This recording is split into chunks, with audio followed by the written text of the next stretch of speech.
ठीक है, चलो गुड आफ्टरनून। स्टार्ट करते हैं हम अपना सेल साइकिल एंड डिवीजन। कल हमने क्या देखा था कि कैसे कंट्रोल होता है और क्या क्या फेजेस हैं, interphase, N phase, G1 phase, S phase, G2 phase, यहाँ तक अपन डिटेल में देखे थे। ठीक है, आगे क्या कर रहे हैं हम इसको हम पढ़ने जा रहे हैं माइटोसिस। क्या पढ़ रहे हैं? माइटोसिस। सेल डिवीजन दो टाइप का हमको पढ़ना है, एक माइटोसिस और एक मियोसिस। माइटोसिस को हिंदी में हम बोल रहे हैं समसूत्री, अगर हिंदी वाले हैं आप लोग तो समसूत्री विभाजन, और दूसरा जो होता है मियोसिस वो है अर्धसूत्री। ठीक है, तो माइटोसिस का सिग्निफिकेंस क्या है पहले ये देखते हैं। सिग्निफिकेंस मतलब उसका महत्व क्या है। तो ये आपको रिपेयर करने में काम आता है। अगर आपको मान लो कि वुंड हो गया, घाव हो गया, इंजरी हो गया, लग गया, सेल कट गया है, तो वापस भर जाता है ना। तो वो कैसे भरता है? वहां की जो सेल्स हैं वो वापस डिवाइड करके उस पर नया सेल बना के उसको भरते हैं। तो रिपेयर जो होता है वुंड इंजरी के दौरान, वुंड मतलब घाव है, ठीक है, वुंड इंजरी में जो रिपेयरिंग का काम होता है वो किसके द्वारा होता है? माइटोसिस के द्वारा होता है। ठीक है, इसके अलावा ग्रोथ जो हो रहा है वो किसके कारण हो रहा है? माइटोसिस के कारण हो रहा है। ठीक है, इतना सिग्निफिकेंस इसका आपको याद रखना है। प्लस एक सेल अगर सेल डिवीजन में जाता है तो इससे दो सेल बनता है, आपको याद रखना है, दो सेल बनता है इससे। ठीक है, और अगर इसका प्लॉइडी लेवल मान लो कि 2n है, ठीक है, प्लॉइडी लेवल क्या है फिर देखेंगे अपन। अगर इसका 2n है तो जो नए दो सेल बनेंगे ये भी क्या होगा? 2n होगा, और ये भी क्या होगा? 2n होगा। इसका मतलब ये है कि अगर माइटोसिस होता है तो ploidy level remain same, ploidy level change नहीं होता है, जितना भी n रहेगा वही n यहाँ पे बनेगा। ठीक है, इसीलिए इस डिवीजन को हम इक्वेशनल डिवीजन बोलते हैं। इसीलिए इस डिवीजन को हम क्या बोलते हैं? इक्वेशनल डिवीजन बोलते हैं। इक्वल डिवीजन कि पहले 2n था, नया जो दो सेल बने वो भी कैसे हैं? 2n है, तो इक्वल है, पहले भी इतना था अभी भी इतना इक्वल है, तो इक्वेशनल डिवीजन बोलते हैं, है ना। इसके बाद हम क्या कर रहे हैं, पहले थोड़ा सा ये चीज देख लेते हैं, इंटरफेस। तो माइटोसिस में अगर सेल गया, चलो एक एग्जांपल मान लो कि ये सेल है, ये आपका सेल है डिप्लॉइड। उससे पहले ये समझो कि ये प्लॉइडी क्या है। n मतलब होता है प्लॉइडी, ठीक है, n मतलब क्या बता रहे हैं आपको? प्लॉइडी। इसका मतलब होता है number of set of chromosome. ये पहले भी क्लास में आपको पढ़ाया है, ये रिवीजन जैसा होगा, समझो आपका number of set of chromosome. तो आपके पास कितना क्रोमोसोम है? You have 46 chromosome. ह्यूमन में कितना क्रोमोसोम होता है? टोटल 46 क्रोमोसोम होता है। तो आपके पास में कितना है? 46। अभी ह्यूमन, राइट, ह्यूमन में 46 है, इसका मतलब 23 आपको फादर से मिला है। 23 आपको कहां से मिला है? फादर से मिला है, और 23 मदर से मिला है। ठीक है, इसका मतलब आपके पास 23 पेयर्स है, 23 जोड़े हैं आपके, 23 पेयर्स ऑफ क्रोमोसोम है। ठीक है, तो क्रोमोसोम का टाइप कितना है ये अगर आप बताते हो तो क्रोमोसोम का टाइप कितना हो रहा है? सिर्फ 2 टाइप हो रहा है, सॉरी 23 टाइप के क्रोमोसोम आपके बॉडी में है ना। 23 फादर से मिले हैं, 23 मदर से मिले हैं, 23 टाइप का क्रोमोसोम है, और डबल है। ठीक है, मतलब 23 पापा से मिला है, 23 माँ से मिला है, तो 23 टाइप का क्रोमोसोम 2 बार है। तो आप बोलते हो कि 2 सेट ऑफ क्रोमोसोम है। कितना सेट ऑफ क्रोमोसोम है? 2 सेट ऑफ क्रोमोसोम है। तो आपको हम क्या बोलते हैं? डिप्लॉइड बोलते हैं, 2n बोलते हैं। क्या बोलते हैं आपको? 2n बोलते हैं। 2n को हम बोलते हैं डिप्लॉइड। ठीक है, खाली n को बोलते हैं हैप्लॉइड, अगुणित। ठीक है, ऐसे ही 3n मतलब ट्रिप्लॉइड, और 3n से ज्यादा अगर होता है, मोर देन ये, तो उसको अपन बोलते हैं पॉलीप्लॉइड। पॉली मतलब ज्यादा, 2 से ज्यादा अगर है तो आप सीधा क्या बोल सकते हो? पॉलीप्लॉइड बोल सकते हैं। क्लियर है यहाँ पे? चलो ठीक है, आपका सेल, अब यहाँ पे हम एग्जांपल शुरू कर रहे थे कि आपका सेल हम माइटोसिस कराने वाले हैं। तो आपके में माइटोसिस कैसे हो रहा है? आपका पहला जो सेल है 2n है। क्लियर, इसको हम देखते हैं। सबसे पहले तो ये किस में जाएगा? ये सेल इंटरफेस में जाएगा। ये कहां बैठा हुआ था? G0 में बैठा हुआ था। G0 से ये इंटरफेस में एंट्री मारा, सेल डिवीजन करना है इसको, तो इंटरफेस में गया। इंटरफेस में कहां जाएगा? G1 में जाएगा, फिर S फेज में जाएगा, फिर G2 में जाएगा, उसके बाद M फेज में जाएगा। ये आपका इंटरफेस कंप्लीट। इसके बाद ये कहां जाएगा? M फेज में। ठीक है, तो इसमें समझते हैं कि क्या क्या होगा, जीवन में क्या होगा, एस में क्या होगा, G2 में क्या होगा। कल अपन देखे थे जीवन में क्या क्या हो रहा था, देखे थे। एस फेज में हम क्या देखे थे कि डीएनए डुप्लीकेशन हो रहा है, डबल हो रहा है। क्लियर? तो अपन यहाँ क्या कर रहे हैं, इंटरफेस चेक कर रहे हैं। तो सबसे पहले आपके पास ये जो सेल है ये 2n है, ठीक है। तो मैं यहाँ क्रोमोसोम बना रहा हूँ, देखो जीवन में कैसा होगा, ये क्रोमोसोम है, ठीक है। अब सेल चैप्टर में पढ़े होंगे क्रोमोसोम, है ना। तो ये क्रोमोसोम है, ये क्रोमोसोम हम एक टाइप का 23 जोड़ा है, हम क्या कर रहे हैं, सिर्फ एक जोड़ा बना के देख रहे हैं। ये आपका एक जोड़ा क्रोमोसोम, और ये जो दिख रहा है आपको, ये पूरा लंबा जो ये दिख रहा है, ये इसको बोलते हैं क्रोमेटिड। इसको हम क्या बोलते हैं, क्रोमेटिड। और पूरा स्ट्रक्चर क्या है, ये क्रोमोसोम, ठीक है। ये पूरा स्ट्रक्चर क्या है, क्रोमोसोम। तो इससे आप क्या समझे कि क्रोमोसोम का नंबर कितना है, ये वाला 1। क्रोमेटिड कितना है, ये पूरा लंबा सा, तो क्रोमेटिड भी कितना है, 1। क्लियर? लेकिन आपके पास एक क्रोमोसोम का दो सेट है, ये भी है। तो यहाँ पे भी एक क्रोमेटिड यहाँ हो गया, एक क्रोमेटिड यहाँ हो गया, 2 क्रोमेटिड, और क्रोमोसोम कितना है, 2। तो इसको हम क्या बोलते हैं बेटा कि 2n, पहले क्या बोलते हैं 2n, थर्डी लेवल की डबल क्रोमोसोम है तो 2n। और क्रोमेटिड कितना है, उसको लिखते हैं अपन 2c। 2 क्रोमेटिड है ना, तो क्या लिखे 2n 2c। क्लियर है बात एकदम? यह इसको बहुत इंपॉर्टेंट है समझना, ठीक है। 2n 2c, 2 chromatid. आपको मैं एक और पॉइंट बता रहा हूं, क्रोमोसोम को काउंट करना है तो आप क्या करोगे, नंबर ऑफ सेंट्रोमियर, ये बीच में जो होता है इसको अपन क्या बोलते हैं, सेंट्रोमियर। ये क्या है, सेंट्रोमियर। चलो यहां लिख लेते हैं, सेंट्रोमियर। क्रोमोसोम को काउंट करना है तो नंबर ऑफ सेंट्रोमियर काउंट करोगे, नंबर ऑफ सेंट्रोमियर काउंट करना है, क्रोमोसोम को काउंट करना है। तो क्लियर? तो ये आपको समझ में आ गया। 2n मतलब सर 2 क्रोमोसोम है, 2c मतलब 2 क्रोमेटिड है। यहां तक क्लियर है? एस फेज में क्या होगा, डीएनए का डुप्लीकेशन होगा। हम ये नहीं बोल रहे हैं, ध्यान से सुनना, कि क्रोमोसोम का डुप्लीकेशन, हम क्रोमोसोम का डबल होगा नहीं बोल रहे हैं, डीएनए डबल होगा बोल रहे हैं, ठीक है। तो ये कैसे हो जाएगा, देखो एस फेज के लिए मैं डायग्राम बना रहा हूं, यही चीज आगे जाके कैसे होने वाला है। एस फेज में ये ऐसे, ये एक क्रोमोसोम हुआ, ये दूसरा क्रोमोसोम क्या हो गया, क्रोमेटिड। ये जो C था ये डबल हो गया, एक एक क्रोमोसोम में। क्रोमोसोम काउंट करने के लिए क्या बोला, नंबर ऑफ सेंट्रोमियर। सेंट्रोमियर देखो कितना है, 1 2, तो क्या होगा, ये 2n होगा, है ना। 2 क्रोमोसोम में तो क्या हो गया, ये 2n हो गया। अब क्रोमेटिड कितना है, 1, ये वाला 2, ये 3 और ये 4। तो आप पहले 2 था तो 2c लिखे थे, अब 4 हो गया, डबल हो गया, है ना। कंटेंट, इसको हम क्या बोलते हैं, C मतलब कंटेंट, यहां लिख देते हैं C मतलब कंटेंट, मात्रा कितना है, अमाउंट कितना है, तो डबल हो गया। तो पहले 2c था, अब क्या हो गया, 4c हो गया, 2n 4c हो गया। क्लियर? अब एस फेज में डीएनए डुप्लीकेशन हुआ, आपके पास अभी क्या हो गया, 2n 4c हो गया। आगे G2 में जाओगे, G2 में भी क्या मिलेगा आपको, 2n 4c ही मिलेगा। G2 में क्रोमोसोम में डीएनए में कुछ चेंज नहीं होता। अपन पढ़े थे G2 में क्या होता है, ट्यूबिलिन सिंथेसिस, एटीपी सिंथेसिस और माइटोकॉन्ड्रिया और क्लोरोप्लास्ट बनेंगे, हम ये पढ़े थे। तो वहां क्रोमोसोम में कुछ लफड़ा और नहीं होने वाला है, तो जो यहां था वो यहां भी रहेगा।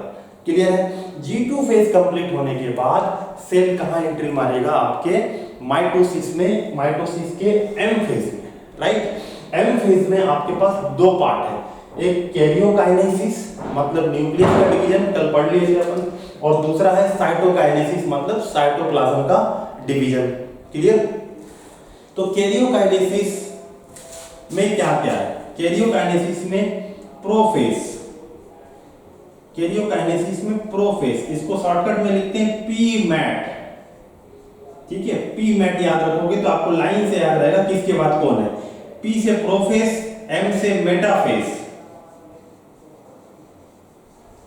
और A से एनाफेज और T से टीलोफेज, T से टीलोफेज। ये 4 फेज है, prophase, metaphase, anaphase and telophase. ये कैरियोकाइनेसिस में 4 फेज होगा, प्रोफेज, मेटाफेज, एनाफेज, टेलोफेज। इस चारों फेज में क्या क्या होगा ये देखना है अपने को। दूसरा पॉइंट ये देखना है कि क्रोमोसोम में कैसे कैसे चेंजेस आ रहे हैं। 2n4c है, 2n4c है, प्रोफेज में क्या होगा, 2n4c रहेगा क्या, यहाँ पे 2n4c रहेगा क्या, यहाँ पे क्या होगा, यहाँ पे क्या होगा, एक एक लेवल देखते जाना है। और प्रोफेज, मेटाफेज, ये चारों फेज में क्या क्या चेंजेस होगा ये देखना है अपने। क्लियर, ठीक है। कैरियोकाइनेसिस कंप्लीट होने के बाद टेलोफेज के बाद क्या होगा, साइटोकाइनेसिस होगा। ये न्यूक्लियर डिवीजन कंप्लीट हो जाएगा, इसके बाद साइटोकाइनेसिस होगा, मतलब साइटोप्लाज्म का डिवीजन होगा। क्लियर, तो इसको आपको एक बार देखो, फिर हम क्या कर रहे हैं, प्रोफेज, मेटाफेज, एनाफेज, टेलोफेज को आगे बढ़ के देखते हैं। ठीक है, 2 मिनट देखो इसको।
चलो आगे बढ़ते हैं।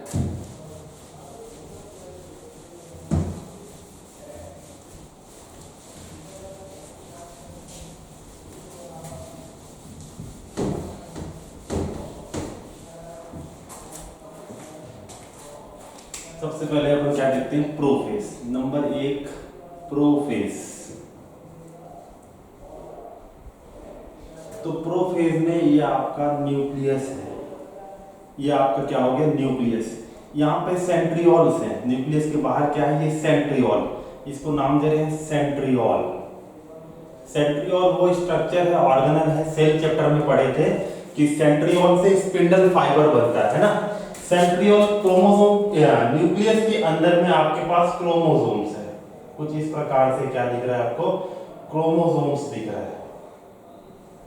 ठीक है, ये जो दिखता है, ये जो क्रोमोसोम का स्ट्रक्चर दिखता है, ये कैसा दिखता है, माइक्रोस्कोप में जब देखते हैं तो ये बॉल ऑफ वूल, ऊन का गोला होता है ना, कुछ उस तरीके का स्ट्रक्चर दिखता है, तो बॉल ऑफ वूल दिखता है। इसको स्पाइरिंग स्टेज भी बोलते हैं, स्पाइरिंग स्टेज बोलते हैं। आपको क्वेश्चन पूछेगा बॉल ऑफ वूल और स्पाइरिंग स्टेज कौन से फेज में विजिबल होता है, कौन से फेज में दिखता है, आप आंसर करोगे प्रोफेज। ठीक है, इसके बाद ये आपका समझो कि अर्ली प्रोफेज है, अर्ली प्रोफेज। प्रोफेज को अपन दो पार्ट में डिवाइड कर रहे हैं, एक अर्ली और एक लेट, अर्ली प्रोफेज। ठीक है, और उसके बाद आपके पास ये न्यूक्लियर मेम्ब्रेन डिसअपीयर हो गया है,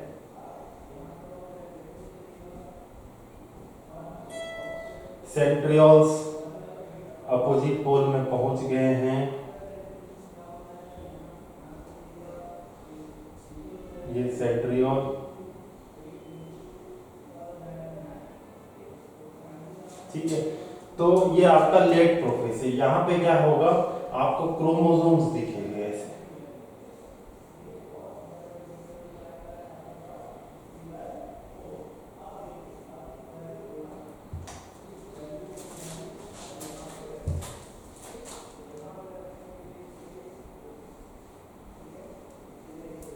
और ये सेंट्रियोल से न्यूक्लियर मेम्ब्रेन डिसअपीयर हो गया है, क्या करते हैं, डिसअपीयर हो गया ऐसा बनाते हैं। और यहाँ पे यहाँ सेंट्रियोल से माइक्रोट्यूब्यूल्स स्पिंडल फाइबर कुछ इस तरीके से अटैच रहेंगे। ठीक है, कुछ इस तरीके से अटैच हो जाएंगे, सेंट्रियोल से निकल के कुछ इस तरीके से अटैच हो गए, और ये आपका ऐसे करके एक स्ट्रक्चर बन गया। ये है लेट प्रोफेज। ये क्या है, लेट प्रोफेज।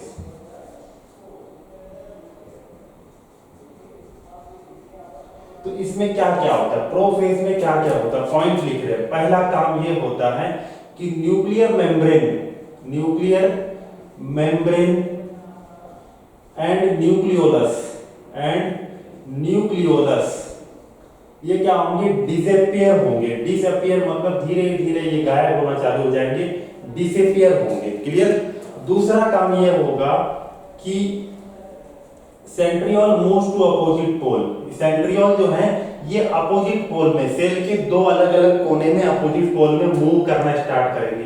तो centrioles moves to opposite pole, moves to opposite poles.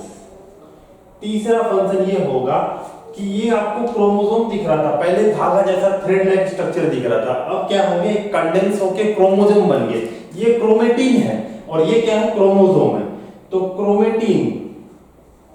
Chromatin starts condensation मतलब गाढ़ा होना, डार्क होना, मतलब इकट्ठा होकर टाइट होना चालू होंगे, कंडेंसेशन होगा। ठीक है, chromatin start condensation to form chromosome. क्या बनाने के लिए, टू फॉर्म क्रोमोसोम। ठीक है, और लास्ट में आपका क्या होगा, चौथा चीज ये होगा कि ऑर्गेनल्स डिसअपीयर हो जाएंगे। ऑर्गेनल्स, जितने भी ऑर्गेनल्स हैं, ईआर, लाइसोसोम, गोल्गी बॉडी, सब क्या होंगे, डिसअपीयर हो जाएंगे, दिखना बंद हो जाएंगे, डिसअपीयर। ये 1 2 3 4 पॉइंट आपको प्रोफेज के लिए याद रखना है। पहला चीज ये न्यूक्लियर मेम्ब्रेन न्यूक्लियोलस डिसअपीयर हो जाएगा। आप अर्ली प्रोफेज में देखो क्या हो रहा है, मान लो इसको थोड़ा थोड़ा मिटा देते हैं तो न्यूक्लियर मेम्ब्रेन डिसअपीयर होना स्टार्ट हो रहा है। तो आपको क्या दिख रहा है कि न्यूक्लियर मेम्ब्रेन थोड़ा थोड़ा जगह नहीं है। ठीक है, सेंट्रियोल अपोजिट पोल में मूव करना स्टार्ट कर रहे हैं। आप ऐसा एरो दिखा दोगे तो ये समझा देगा कि सेंट्रियोल अपोजिट पोल में जा रहे हैं। तीसरा, chromatin start condensation to form chromosome. Chromatin पहले डीएनए एकदम धागा जैसा था, अब थोड़ा कंडेंस होना चालू हुआ है। तो आपको कंडेंस होते दिखते हुए कैसा दिख रहा है, बॉल ऑफ वूल जैसा, स्पाइरल स्टेज जैसा दिख रहा है। धीरे धीरे फिर और कंडेंस होंगे और क्या बन जाएंगे, क्रोमोसोम बन जाएंगे। ऑर्गेनल से डिसअपीयर, ऑर्गेनल भी क्या हो जाएंगे, डिसअपीयर हो जाएंगे। ठीक है, तो आपको फाइनली अर्ली प्रोफेज में ये सब स्टार्ट होगा और लेट प्रोफेज पहुंचते पहुंचते ये सब चीज कंप्लीट हो जाएगा। तो आप क्या देख रहे हो कि सेंट्रियोल अपोजिट पोल में पहुंच चुका है, सेंट्रियोल्स अपोजिट पोल में पहुंच चुका है। एक सेंट्रियोल यहां दिख रहा है, एक सेंट्रियोल यहां दिख रहा है। क्लियर। दूसरा आप ये देख रहे हो कि क्रोमोसोम बन चुका है, क्रोमोसोम बन चुका है। क्लियर।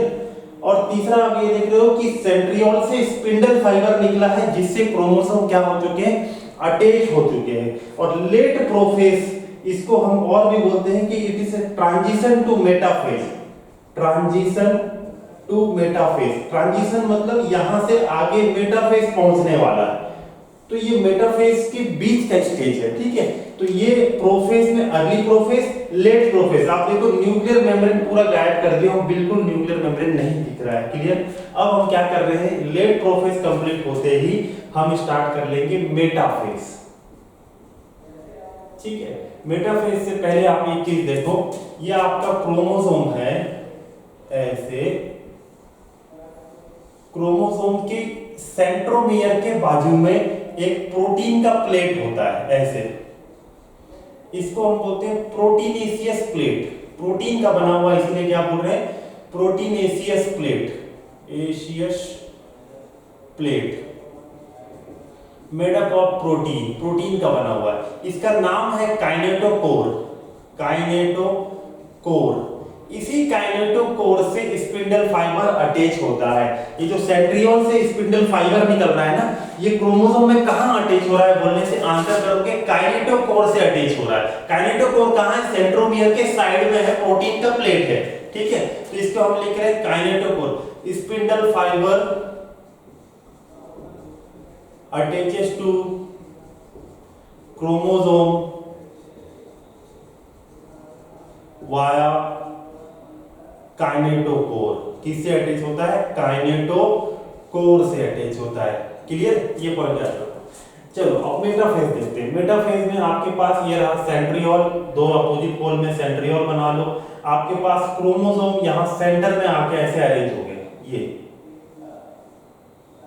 ठीक है। ये आपका सेंटर पॉइंट है, ये सेंट्रियोल, दो सेंट्रियोल के बीच का सेंटर पॉइंट। ये अपन दो सेट ऑफ क्रोमोसोम लिए थे, एक सेट लिए थे टोटल, ये बना लिए क्रोमोसोम, क्लियर। तो यहाँ पे क्या है, आपके पास स्पिंडल फाइबर बनेगा। स्पिंडल फाइबर ये यहाँ पे आपके पास काइनेटोकोर है, दोनों क्रोमोसोम में, ये काइनेटोकोर, ये काइनेटोकोर, इससे ये अटैच हो गया ऐसे, इधर से अटैच हो गया ऐसे, यहां से अटैच हो गया ऐसे, और ये अटैच हो गया ऐसे, क्लियर। ऐसा फाइबर देखो, ये यहां से आधा यहां पे, फिर यहां से यहां आ जाए, ये बीच में टूट रहा है, तो इस फाइबर को हम बोलते हैं डिसकंटीन्यूअस फाइबर। इस फाइबर को हम क्या बोल रहे हैं, डिसकंटीन्यूअस फाइबर। फाइबर मतलब धागा जैसा ना, किसका बना हुआ है, माइक्रोट्यूब्यूल का बना हुआ है, माइक्रोट्यूब्यूल्स का बना हुआ है। डिसकंटीन्यूअस फाइबर, फाइबर निकला है सेंट्रियोल से धागा जैसा, जिससे क्रोमोसोम अटैच हो रहा है। और क्रोमोसोम अटैच होके क्या कर रहे हैं, ये क्रोमोसोम अटैच लेट प्रोफेज में ही हो गया था, लेकिन अभी देखो इधर उधर फेंकाया हुआ है। अभी इसको क्या करेंगे, मेटाफेज में सेंटर में लाके अरेंज कर देंगे, ठीक है। तो ये आपका अटैच हो गया। इसके अलावा और भी फाइबर होते हैं, ये डायरेक्ट, ये देखो ये डायरेक्ट, इसमें कहीं ब्रेक है नहीं है। ये वाला फाइबर को आप बोलते हो कंटिन्यूअस फाइबर। ये डिसकंटिन्यूअस था, बीच में टूटा हुआ था, ये क्या है, कंटिन्यूअस फाइबर, कंटिन्यूअस फाइबर्स, ठीक है। इस दोनों को आप ट्रैक्शन फाइबर भी बोलते हो। ट्रैक्शन फाइबर मतलब खींचने वाले, ये आगे जाके इस क्रोमोसोम को पकड़ के खींचेंगे, तो ट्रैक्शन फाइबर, फोर्स लगाएंगे, ट्रैक्शन फिजिक्स में पढ़ते हैं ट्रैक्शन फोर्स ना, तो ये फोर्स लगा के क्रोमोसोम को इधर उधर खींचेंगे, तो ट्रैक्शन फाइबर। ट्रैक्शन फाइबर कितने टाइप का सर, दो टाइप का है, एक डिसकंटीन्यूअस है और एक कंटीन्यूअस है, ठीक है। और यहां से भी ऐसे ऐसे पीछे साइड भी सेंट्रियोल से माइक्रोट्यूब्यूल्स ऐसा फाइबर निकला हुआ है। क्योंकि ये देखो इसको क्या हो रहा है, ये जैसे आप स्टार बनाते हो, ऐसे ऐसे स्टार बनाते हो, और यहां से रेडिएशन निकलता है, ठीक है। तो ऐसे ही सेंट्रियोल से, ये आपका सेंट्रियोल है, सेंट्रियोल से फाइबर्स जो है चारों तरफ निकल रहे हैं एनिमल सेल में। ये कौन सा सेल है बेटा, एनिमल सेल है। आपका सेल लिए थे ना स्टार्टिंग से, एनिमल सेल। इसमें जो ये स्टार शेप बन रहा है, इसीलिए इस फाइबर को एस्ट्रल फाइबर भी बोलते हैं, एस्ट्रल फाइबर्स, ठीक है। क्या बोल रहे हैं, एस्ट्रल फाइबर्स। चलो आगे देखो, क्रोमोसोम से अटैच हो गया, इसके लिए पॉइंट लिखते हैं मेटाफेज के लिए। पहला पॉइंट, क्रोमोसोम आर ब्रॉट बोलने से इसको लेके आ रहे हैं, chromosome are brought to the centre to form metaphasic plate. Metaphase में बन रहा है ये प्लेट जैसा स्ट्रक्चर, एक प्लेट जैसा स्ट्रक्चर बन रहा है ये सेंटर में, इक्वेटर में, तो इसको हम बोल रहे हैं मेटाफेजिक प्लेट। और इक्वेटोरियल प्लेट, क्योंकि इक्वेटर इक्वेटर बोलने से सेंटर होता है, अर्थ का सेंटर क्या होता है, equator, equatorial plate. Clear, metaphysic plate या फिर इक्वेटोरियल प्लेट बोल रहे हैं। ठीक है, इस प्रोसेस को क्या बोलते हैं, कांग्रेशन बोलते हैं। याद रखना है आपको, कांग्रेशन बोलते हैं। ठीक है, किसको बोल रहे हैं, देखो आपके लेट प्रोसेस में क्या था, chromosomes are attached to the spindle fibre, but वो सेंटर में नहीं है, इधर उधर लटके हुए हैं। इनको धीरे से अब क्या किया जाएगा, खींच के सेंटर में अरेंज करके मेटाफिजिक प्लेट बनाएंगे, इक्वेटोरियल प्लेट बनाएंगे।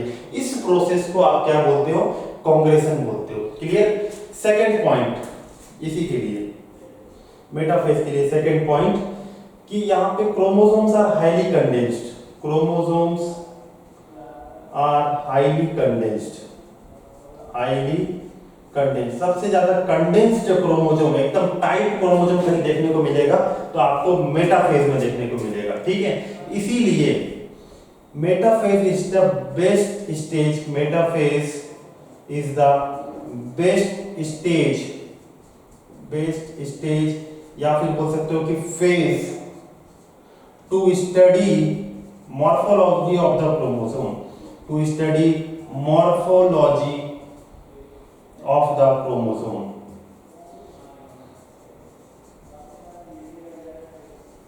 ठीक है, मतलब ये है कि क्रोमोसोम मेटाफेज में सेंटर में अरेंज होंगे और एक मेटाफेजिक प्लेट बनाएंगे। कितना मेटाफेजिक प्लेट दिख रहा है आपको, सिंगल मेटाफेजिक प्लेट दिख रहा है। याद रखना, मियोसिस में जब आगे पढ़ेंगे वहां भी मेटाफेजिक प्लेट बनेगा, बट दो बनेगा, तो डिफरेंस करने आना चाहिए। ठीक है, तो यहाँ पे सिंगल मेटाफेजिक प्लेट बन रहा है।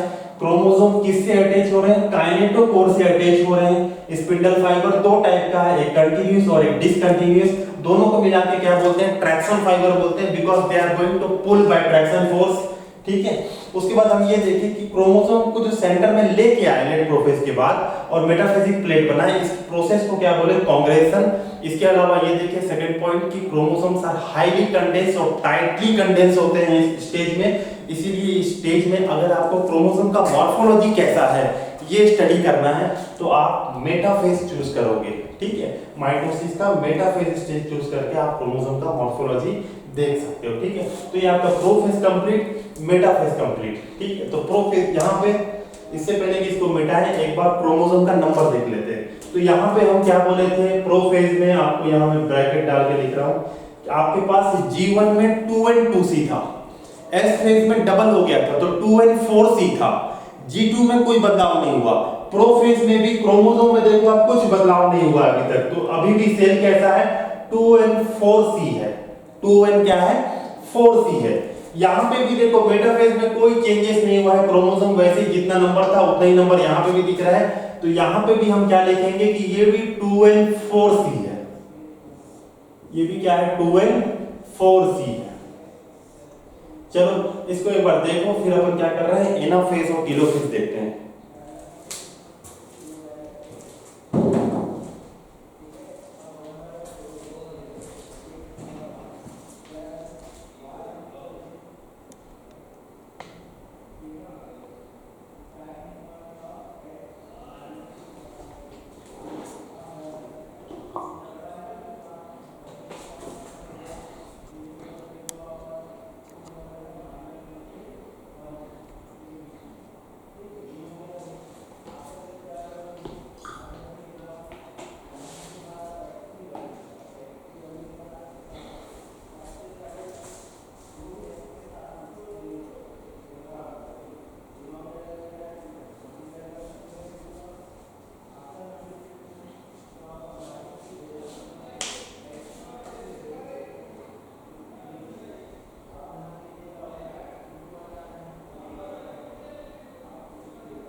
चलो थर्ड फेज एनाफेज।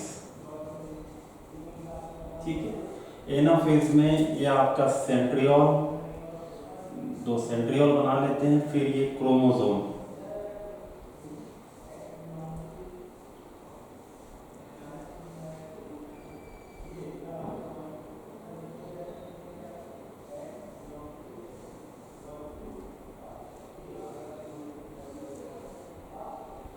और ये यहां से आपका स्पिंडल फाइबर, ये डिसकंटिन्यूस वाला हो गया, और यहां से ये एस्ट्रल रेस, और यहां से आपका ये कंटिन्यूस फाइबर।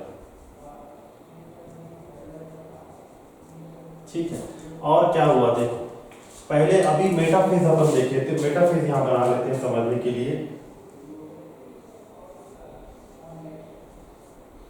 ये सेंटर ऑफ द सेल है, इसमें आपके पास ये ऐसे जुड़े हुए थे, ये आपका सेंट्रियोल, ये एस्ट्रल रेस, इधर से भी ऐसे ही सेम, ये आपका सेंट्रियोल, और ये आपका कंटिन्यूस फाइबर, ये डिसकंटिन्यूस, ऐसे आपका मेटाफेज था, राइट। अभी क्या हो रहा है, ये एनाफेज में क्या हो रहा है देखना, क्रोमोसोम को पकड़ के खींच रहे हैं। कौन? ट्रैक्शन फाइबर क्या कर रहे हैं, क्रोमोसोम को आप पकड़ के अपोजिट पोल में खींच रहे हैं, ये इधर खींच रहा है, ये इधर खींच रहा है। ऐसा होने से क्या हुआ कि सेंट्रोमियर बीच से टूट गया और आधा क्रोमेटिन इधर चले गया और आधा क्रोमेटिन इधर जा रहा है। क्लियर? तो देखो ये क्या हुआ, सेंट्रोमियर बीच से टूट गया, तो सेंट्रोमियर देखो एक इधर चले गया, एक इधर चले गया, एक क्रोमेटिन नाम इसके पास है, एक क्रोमेटिन नाम इसके पास है, दोनों अपोजिट पोल में जा रहे हैं। क्लियर? और यहाँ पे क्या हुआ, सेंट्रोमियर टूटने से यहाँ पे एक फाइबर बना है। ठीक है, ये अंदर की ओर क्या बना है, फाइबर बना है ऐसे। थोड़ा डार्क कर देते हैं ताकि आपको दिखे। ठीक है, ये स्ट्रक्चर आपका बन गया, ये है क्या है, एनाफेज। तो ये आपको समझ में आ गया। ठीक है, ये मेटाफिजिक प्लेट था, यहां से पुल किए, क्रोमोसोम बीच से स्प्लिट हुआ, तो क्या हो गया, एनाफेज बन गया। एनाफेज में क्या क्या होगा, एनाफेज में क्या होगा, पहला point, splitting of chromosome. Splitting of chromosome, splitting मतलब टूटना, क्रोमोसोम क्या होंगे, टूटेंगे। ठीक है। Second point, chromosome moves to the opposite pole, chromosome moves to the opposite pole, opposite pole movement start करेंगे। ठीक है। तीसरा पॉइंट ये लिखेंगे कि ये ट्रैक्शन फाइबर क्या कर रहा है, खींच रहा है अपोजिट पोल के ऊपर। ठीक है, तो traction fibre pulls the, pull बोलने से खींचना है ना, pulls the chromosome to opposite pole, है ना, पुल करेंगे। और ये इंटरजोनल फाइबर जो है ये क्या करेगा, धक्का देगा, ये ऊपर की ओर क्या करेगा, अपोजिट पोल की ओर धक्का देगा, ये नीचे लटका हुआ है ना, ये धक्का करेगा। तो इसको हम क्या लिखेंगे, interzonal fibre, interzonal fibre pushes the chromosome to opposite pole, opposite pole की तरफ क्या करेगा, पुश करेगा। ये जो फाइबर बना है क्रोमोसोम के टूटने से, इस फाइबर को ही हम क्या बोल रहे हैं, इंटरजोनल फाइबर, इंटरजोनल फाइबर। ठीक है, याद रखना आपको, माइटोसिस के एनाफेज में क्या बनता है, इंटरजोनल फाइबर बनता है। मियोसिस में ये नहीं बनने वाला, मियोसिस 1 जब पढ़ेंगे अपन मियोसिस में, वहां पे इंटरजोनल फाइबर नहीं बनेगा। तो ये सब डिफरेंस याद रखना है। इंटरजोनल फाइबर कहां बनेंगे, एनाफेज, किसके एनाफेज में, माइटोसिस के। क्लियर? इंटरजोनल फाइबर हो गया, ये क्रोमोसोम हो गया, लेबलिंग कर लेते हैं। ठीक है, और ये कंटिन्यूअस फाइबर, और ये डिसकंटिन्यूअस फाइबर, या फिर आप लिख सकते हो ट्रैक्शन फाइबर। क्लियर बात? और यहाँ आपका सेंट्रियोल है, थोड़ा यहाँ बना लेते हैं सेंट्रियोल। ठीक है, ये आपका सेंट्रियोल, अपोजिट पोल में क्रोमोसोम अपोजिट पोल की तरफ जा रहे हैं, chromosome moves to the opposite pole, splitting of chromosome होगा। स्प्लिटिंग ऑफ क्रोमोसोम होने के कारण interzonal fibre formed, interzonal fibre forms. Clear? इतना बात आपको एनाफेज के लिए याद रखना है। अब यहाँ पे देखो, मैं आपको क्या बोला था, क्रोमोसोम काउंट करना है तो आप क्या काउंट करोगे, सेंट्रोमियर काउंट करोगे। ठीक है, अभी मेटाफेज अपन बनाए थे तो ऐसा बनाए थे, ऐसे ही कुछ बनाए थे ना जल्दी जल्दी में। तो ये सेंट्रोमियर कितना है, एक सेंट्रोमियर, दो सेंट्रोमियर, तो इसको बोले थे 2n है सर, है ना। यहां सेंट्रोमियर कितना हो गया इस सेल में, देखो 1 2 3 और 4 सेंट्रोमियर हो गया। तो यहां पे क्या हो गया, ये 4n हो गया, एनाफेज में ये क्या हो गया, 4n हो गया। क्रोमेटिड कितना है, 1 2 3 4, 4n 4c। ठीक है, तो एनाफेज में क्या बन जाता है सेल, 2n 2c से 2n 4c से 4n 4c बन गया। इससे पहले क्या था मेटाफेज में, 2n 4c था, राइट। अभी क्या बन गया, 4n 4c। क्यों बना, क्योंकि क्रोमोसोम का स्प्लिटिंग हुआ है, क्रोमोसोम टूटे हैं, तो सेंट्रोमियर का नंबर भी क्या हो गया, बढ़ गया है। सेंट्रोमियर काउंट करने से आपको नंबर ऑफ क्रोमोसोम मिल गया। ठीक, तो ये कितना हो गया, 4n 4c हो गया। अब एनाफेज के बाद हम क्या देखेंगे, टीलोफेज। ठीक है, टीलोफेज में क्या होगा, टीलोफेज में प्रोफेज में जो आप पढ़े उसका जस्ट उल्टा, सीधा सीधा जितना याद है प्रोफेज के लिए सब टीलोफेज में उसका उल्टा लिख देना है। टीलोफेज में क्या होगा, nuclear membrane plus nucleolus reappear होंगे, क्या होंगे, रीअपियर होंगे, पहला पॉइंट। दूसरा पॉइंट आपका ऑर्गेनल से रीअपियर्स होंगे, जितने भी ऑर्गेनल से डिसअपियर हुए थे ऑर्गेनल्स विल रीअपियर। ठीक है, थर्ड पॉइंट क्रोमोसोम डीकंडेंस होगा, वहां पे कंडेंसेशन हुआ था, यहां पे क्रोमोसोम डीकंडेंसेशन होगा, क्रोमोसोम स्टार्ट्स डीकंडेंसिंग, डीकंडेंसिंग, डीकंडेंसिंग मतलब डीकंडेंसेशन होगा। ठीक है, इतना पॉइंट आपको टीलोफेज के लिए याद रखना। टीलोफेज में क्या हुआ, देखो न्यूक्लियर मेम्ब्रेन वापस आ गया, ये न्यूक्लियर मेम्ब्रेन वापस आ गया, दोनों सेल के लिए दो न्यूक्लियर मेम्ब्रेन वापस, दो अपोजिट पोल में दो न्यूक्लियर मेम्ब्रेन आ गया, तो ये न्यूक्लियर मेम्ब्रेन,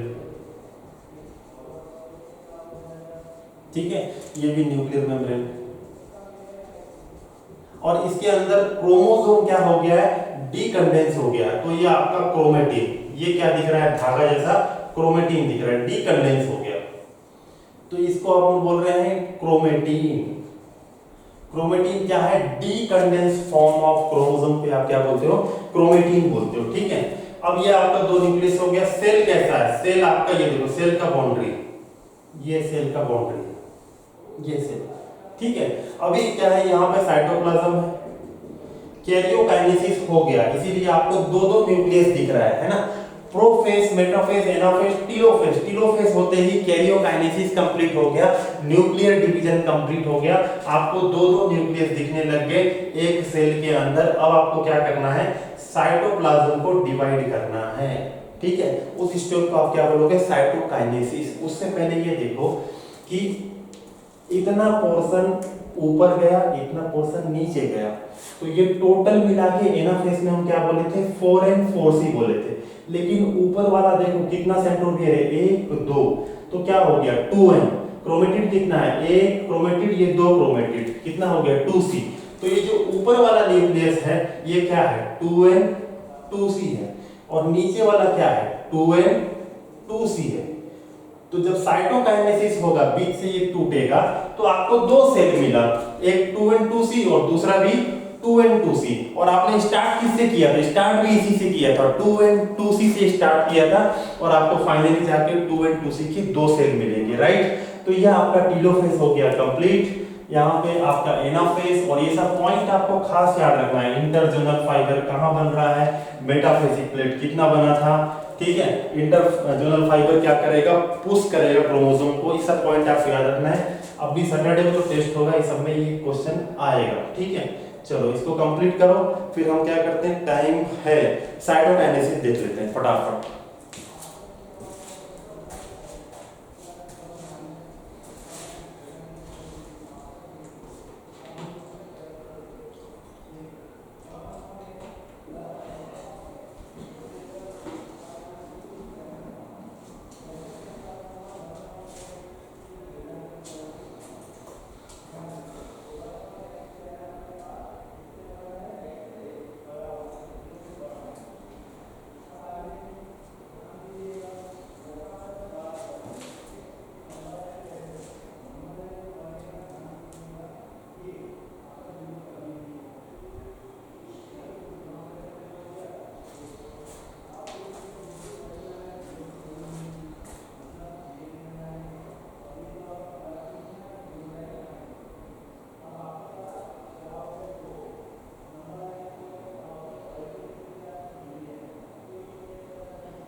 साइटोकाइनेसिस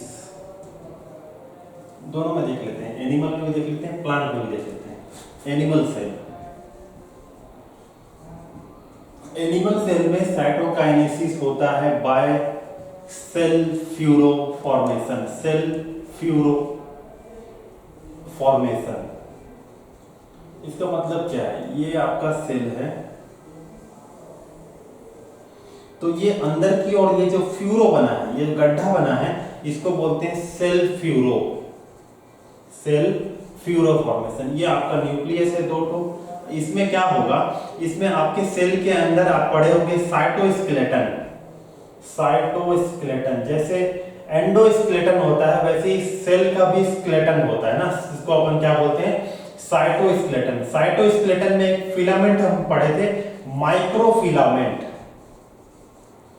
ये माइक्रोफिलामेंट बहुत थिन फाइबर जैसा स्ट्रक्चर है। ये थिन फाइबर माइक्रोफिलामेंट क्या करेगा, इस सेल फ्यूरो को पकड़ के अंदर की ओर खींचेगा, अंदर की ओर क्या करेगा, खींचेगा। खींचने से क्या होगा, धीरे धीरे ये सेल मिल जाएगा और ऐसे करके दो सेल डिवाइड हो जाएंगे। यही इसको बोलते हैं सेल फ्यूरो फॉर्मेशन के द्वारा होता है। सेल फ्यूरो फॉर्मेशन कौन हेल्प करेगा, साइटोस्केलेटन प्रेजेंट है सेल के अंदर जिसका नाम है माइक्रोफिलामेंट।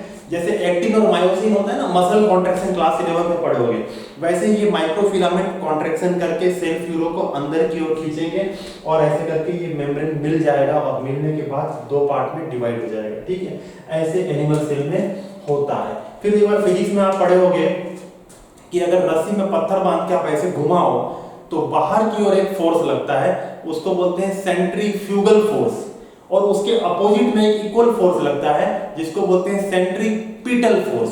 ठीक है, तो अंदर की ओर कौन सा है, सेंट्रीपिटल, बाहर की ओर कौन सा है, सेंट्रीफ्यूगल। तो यहां आपको याद रखना है कि एनिमल सेल में जो साइटोकाइनेसिस हो रहा है वो अंदर की ओर हो रहा है, दोनों अंदर की ओर खींचा रहे हैं। तो ये किस टाइप का डिवीजन है साइटोकाइनेसिस आपको पूछेगा तो आप बोलोगे सेंट्रीपिटल है, सेंट्रीपिटल टाइप का है ये। ठीक है, प्लांट सेल में क्या होगा, प्लांट सेल में देखें अगर तो ये आपका प्लांट सेल है,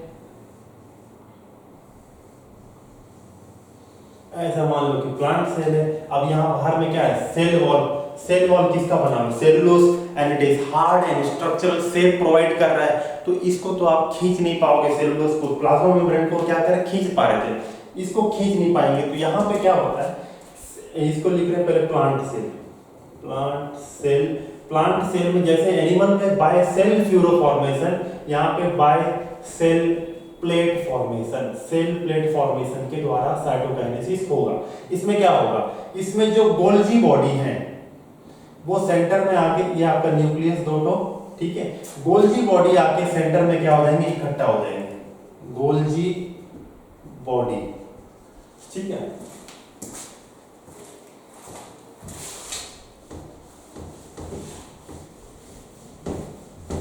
गोल्जी बॉडी आके सेंटर में इकट्ठा हुए और इन्होंने साथ में क्या किया, कुछ डिपोजिशन करना चालू किया।